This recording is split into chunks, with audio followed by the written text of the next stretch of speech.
হাসিনার বিরুদ্ধে আন্দোলন করেছি, প্রয়োজনে পিয়ার যারা চাচ্ছে, পিয়ার নিয়ে যারা ষড়যন্ত্র করে যে নির্বাচন বাঞ্চাল করতে চায়, তাদের বিরুদ্ধে আমরা রাজপথে থাকবো। আমার এলাকার এক মেম্বার, সে আমার ইউনিয়ন বিএনপির সাবেক সভাপতি ছিলেন। তো বিগত 17 বছরে সে একদিনের জন্য জেল খাটেননি, এবং এলাকা আওয়ামী লীগের সাথে আতায়াত করে এবং খুব হিম্মতের সাথে এলাকার সাল্লিশ দরবার বাণিজ্যটা খুব রমরমা করে যাচ্ছেন।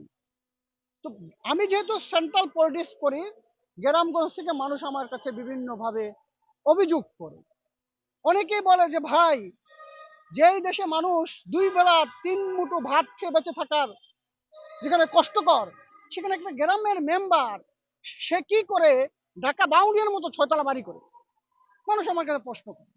তো আমি আসলে এই কথাগুলো শুনে, বিএনপি যেহেতু ইতিমধ্যেই নেতাকর্মীদেরকে নির্দেশনা দিয়েছে সাল্লিশ দরবার থেকে বিরত থাকার জন্য, সেখানে আমাদের ভোটের রাজনীতির ক্ষতি হয়, সেই পোস্টটাকে আমি অ্যাড করে ওনার নামটা উল্লেখ করে আমি ওখানে মন্তব্য করেছিলাম।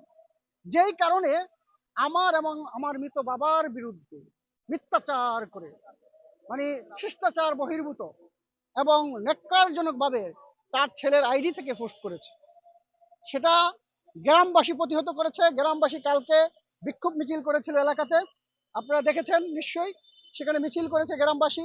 এবং আমি থানায় গিয়েছিলাম, মিরপুর মডেল থানায় মামলা করার জন্য। সেখানে আমাদের সাবেক এমপি লায়ন হারুনের সে আমাকে অনুরোধ করেছিল মামলা না করার জন্য, কিন্তু আমি তাকে বলেছি আমি হয়তো মামলা করবো না, কিন্তু দুর্নীতির বিরুদ্ধে কিন্তু আমি রুখে দাঁড়াবো। এবং দুর্নীতি যেই করুক, আমার কথা হলো তারেক রহমান দুর্নীতি বা মুক্ত একটি বাংলাদেশ চায়।